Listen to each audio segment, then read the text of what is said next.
Hello, this is Rahul from Axelatron. Hope you are doing good.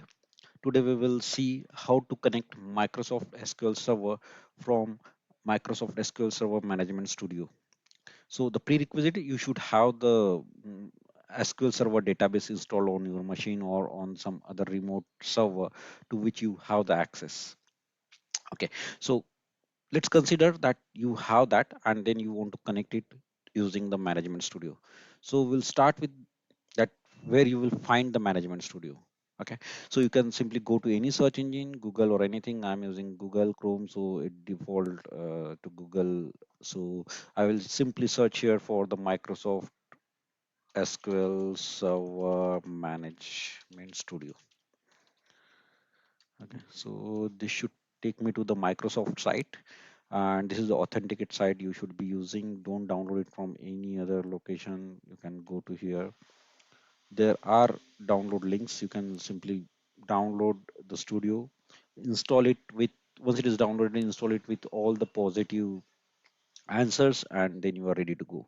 So once it is installed, you can open it from the installed applications from your laptop or server.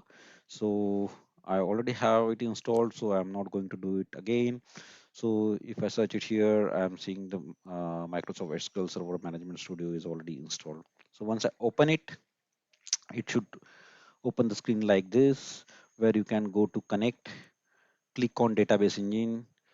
Once you click there, it will ask you for the details, right? So here, the server type, it is defaulted to the database engine.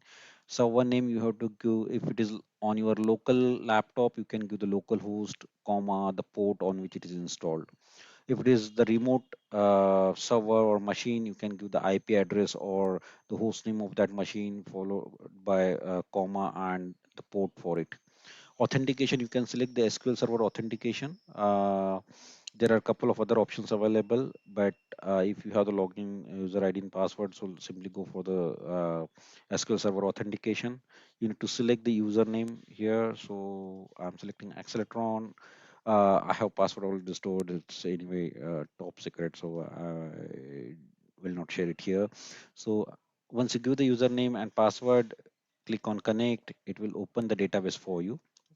So once you are connected to the database, you will see the schema name displayed here. So I have like two different schema names. So don't go on prod. It's not a prod. It's my local. So you can expand it. All your tables will be available in the tables folder and views in the views, and there are a couple of other folders as well that you can go through. So the Management Studio gives you or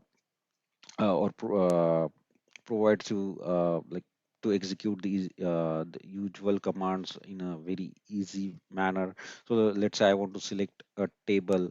So let's say this training table, right? So I can simply right click on this and click on select top 100 rows. So it will simply open all the top 1000 rows for me. Okay, so I can use this editor to fire any other commands as well.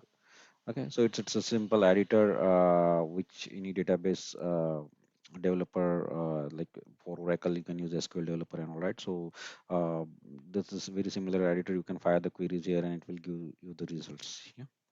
Thank you. Hope you like this video. If you find this useful, like the video on YouTube or on our website, and follow our channel. Thank you.